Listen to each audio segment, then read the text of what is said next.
Okay, Ramblers, let's get rambling. Well, hi, everybody. Hi, Dr. Nick. Some Dumb Guy coming at you once again for another episode of SunDumWatch. Episode 77 will cover the week of March 16th through March 22nd. As always, this is my weekly series chronicling what I've watched from my physical media home library, as well as any theatrical viewings I attend. We're here to celebrate movies. We're here to celebrate television, particularly in its physical form. Bye-bye, buddy. Silly boy. So, shall we get rolling? We'll start with the theatricals, shall we? Only one, but one's enough. Hopefully someday we'll get back to more frequent theatrical views, but if I can manage one a week, which I can't, I would be happy. Thursday, March 19th, 2 p.m., preview day, we got to see a blurry movie ticket. I hate these new stubs. They keep getting cheaper and cheaper to cut costs. What did we see here? Can focus on that. We saw Project Hail Mary. Yes, the much anticipated movie of awesome sauce. And I'm blurry again. Great movie. Long movie. Movie full of heart, creativity. A movie that has an unusual narrative style, but one that flows reasonably well, I think. A movie of tension, a movie of hope, a movie of friendship, perseverance, self-sacrifice, overcoming cowardice, fear. I guess Buddy didn't like me talking while he was lying on my lap. He went and crawled into his bed. Buddy, did I offend you? I'm sorry. Poor kitty. Been trying to record this all evening, and he's been lapping. And I don't like to disturb the kitty, but it's late, and I'm already several days behind anyway. Yeah, this almost a one-man show here by that guy. That guy whose name is gone, and will pop back in at the most inopportune time, and I'll probably end up just like a Tourette's patient. that guy. Highly recommended for Project Hail Mary, and as such, I felt a need to revisit from my homemade 2-pack, not this one, The Martian. This is my 4K extended edition. One of the few movies I had, well, not few, I should say, one of the movies I had purchased prior to my Rodent House boycott, because this is a 20th Century Fox title. And I'm tired. I'm trying to remember when my boycott went into effect compared to when they bought 20th Century Fox and turned it into 20th Century Studios. But this was one of theirs. Now, for those who don't know, The Martian and Project Hail Mary are adapted from novels by the same author, Mr. Weir, no, W-E-I-R, Norman Weir. Don't quote me on that. Despite just being adaptations of novels, there's a lot of parallels in the writing of the adaptations, of the dialogue, the humor, the heart behind the driving force of whatever is occurring in these particular plots. Almost as if you were, in essence, picking up the novels and reading them. I'm not saying that they're that faithful of adaptations, but without going in and seeing which studios made each and who wrote the screenplays for these particular adaptations, they feel very cohesive, as if they originated from the same source, which isn't always the case when it comes to adaptations. The novels, sure, I get that. Makes perfect sense. But when you're adapting, sometimes that's lost. R.I.P. Land, or R.I.P. Time. I felt the need to touch base in honor of the passing of a legend this past week, and I did so with a blind watch of Chuck Norris's Code of Silence. I wanted to watch something of his I had never seen. I've got several titles in my library that qualified. Grabbed this one at random. Eddie Cusack's A Good Cop Having a Very Bad Day. Indeed. 1985, 101 minutes, rated R.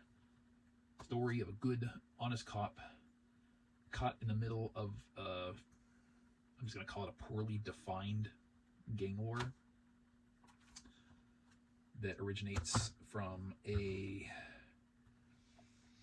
disrupted drug buy by a rival gang, a drug buy that said Eddie Cusack and team were also in the midst of busting up when this rival gang came in and just swooped in, pretty much killed everybody, took all the drugs, and ignited a war.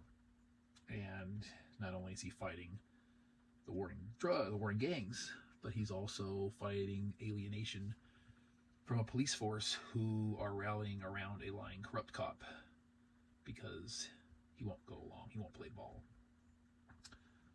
So he's struggling on both accounts. Now, overall, I'd say this is a fairly good movie. As mentioned, the gang war is poorly defined. The players, the stakes, what's actually going on, it's kind of vague, essentially. It's kind of hard to follow initially, and then once you get into it, it's just like, okay, you just kind of have to accept that these two groups, presumably Italians and Colombians, are fighting each other for territory and for drug trade in the streets of Chicago. And the finale, the big ultimate showdown, kind of leaves a bit to be desired. It's Chuck Norris and Ed 209 against the Colombians. Not very well done. But Chuck, always pretty reliable in that subtle way of his, right? I think I might watch some more. We'll see. In the making of a recent unboxing video, which I don't believe has even aired yet, I need to get some footage to play, clip. And I decided while I had the movie from the clip in my player, I might as well just watch the movie. So I did. And it was one of those evening falling asleep, so out of my Jurassic Park homemade trilogy, I watched the original Jurassic Park. Always a good time, always a good ride. Still bothered by that T-Rex enclosure scene and the mysterious appearing drop that wasn't there when the T-Rex broke through the fence and all of a sudden was when it was time for the vehicle to fall off the edge. Oopsie, Steven. Oopsie. Yeah. And of course, we're going to end with my usual take of my offering.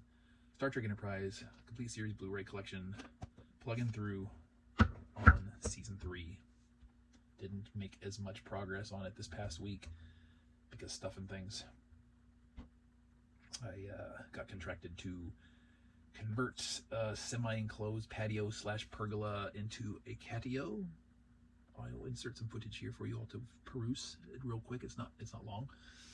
Phase 1 is complete. There's going to be additions and modifications made to it, but to get the enclosure built in a timely manner, because I was up against the clock because the owner was going to be leaving town for days and needed an outdoor space for the kitties to be able to exit safely and comfortably, because 2 of her 3 kitties were rescue ferals that she didn't want wandering the neighborhood. They still have a need to go outside, but it's coyote country and worried for their safety, understandably so. So this had to be built so that they would have means to get outside without going stir crazy inside for several days in a row. And up against the deadline to get it done. It got done, but there was a structural flaw. Unbeknownst to me, that part of this semi-enclosed patio / pergola was made out of canvas. And where I thought was a seam of 2 pieces of canvas sewn together, forming one of the walls, turned out to not be a seam, but an overlapping flap. And the kitties discovered that I can squeeze through. So one after another, they went out. And when I went to stop by to go check on the kitties, they were wandering around. And I get them, check them, put them back inside. Thought I found a flaw that they created in pushing a piece of the canvas away and tearing it up towards the roof to where they could climb up and out. I resecured that. And then within an hour, they were out running around again. I'm like, what the hell? What are you kitties doing? I really lost it. Okay, and I finally discovered the flaw after I went through and practically almost tore the thing down and realized I couldn't do anything about it then and there. So I had to gather all the kitties up and then lock them in the house for the last run. But I was there pretty much every evening for who knows how long, trying to gather up 3 wandering kitties who didn't want to cooperate. In closing, I'm going to attempt something a little bit different in my SunDumWatch episodes, or in my viewing habits that generate them. I've talked about in the past, and probably more recently in some of my unboxing videos, how my library is it's not overwhelmingly large, especially in comparison to others, but it is big. I do a lot of blind buying, as my regular viewers know. A lot of blind buying. And it's been my position that I can basically stop buying entirely for a year and just watch and not come anywhere close to running out of material, particularly in my TV library, because, you know, how long it can take to get through a TV series, depending on how long it is, how many episodes per season. And I know I need to slow it down, slow down the buying, increase the watching. And in an effort to increase the watching, or at least make better progress with it, what I think I want to try doing is go through something of a rotation where 1 week, particularly with movies, but sometimes with TV shows, or 1 week it'll be strictly new watches, blind watches of anything that I own that I haven't watched yet. Another week of things I may have seen, but it might be 10 years, might be 20 years, might be 30 years, maybe something I only watched once when it initially came out many moons ago and hadn't seen it since. And, you know, it's like, okay, I haven't seen this in a couple decades. It's time to maybe pop it back in and do for a revisit, right? And then maybe insert a week of watch whatever. Doesn't matter if I watched it a month ago. Doesn't matter if I just bought the 4K of a movie that was out in the theater 3 months ago and I wanted to revisit it. It's because you want to be able to do that. You don't want to deny yourself that, but you also want to make genuine progress in keeping some semblance of currency in watching the new materials you buy, you know. I mean, I could go all day long. I mean, I can pretty much guarantee you this top shelf here, all these Kino Lorber box sets, I haven't seen a single movie in any of them. I can pretty much guarantee you, at least through all the way across on the shelf, probably haven't seen a single one. Now along here, let's see. Just gonna get an assessment, right? 1, 2, 3, 4, 5, 6, 7, 8. No. So that shelf there, I've seen 9 titles. Some of them have been a couple decades. Some have been 1 decade. Yeah. So I mean, just the general idea. I mean, there's, you know, just a lot. And lastly, very lastly, postscript. I've been trying to solicit some ideas what to do with this blank area here because it's unappealing to me. I don't like it. One of my viewers suggested rotating out movie posters. Not a bad idea. I was concerned about long-term damage to the posters, which led me to start considering maybe getting a small selection of disc plates. I don't know if anybody heard of those. They're basically metal posters that attach to surfaces magnetically. Those would be much easier to rotate, finding a good place to store them. So that led to that, and I was stewing on that for a little while, and then came up with a potential another idea, which I'm playing with. It's just buying a couple lengths of aluminum C-channels and cutting them down and essentially gluing them to the back of the shelving unit and creating a slide mount system to where top and bottom I can just take a few titles and I can just slide them in place and just have a row, which I might have to change my camera angle to make those have any kind of meaningful value to the viewers because you can't really see anything here, especially the further back you go. If I move my camera a little bit more front and center, it might help. It's just something else I'm batting around. I'm leaning in that direction. Just be careful I don't come out too far because I don't want to interfere with the last movie on each of these shelves, depending on how far down I take that. But it would allow me just that much more storage space. 4 to 5 titles per row, depending on how many rows, but 1, 2, 3, potentially 4. You won't be able to see them all, obviously, but that's 20 more movies I could potentially store conveniently without being in the way of anything. So, I don't know. What do you think? Wordbox, what do you think of my pickups or my watches for this week? Wordbox, what did you yourselves watch from your own physical media library? Wordbox, do you see anything in the theater, whether it be good, bad, or ugly? Wordbox, any recommendations for me? You know the thing, right? Hi, Sugar. Enough rambling. Thank you, each and every one of you, for joining me on this belated episode. My apologies for not getting this out sooner. I'm tired.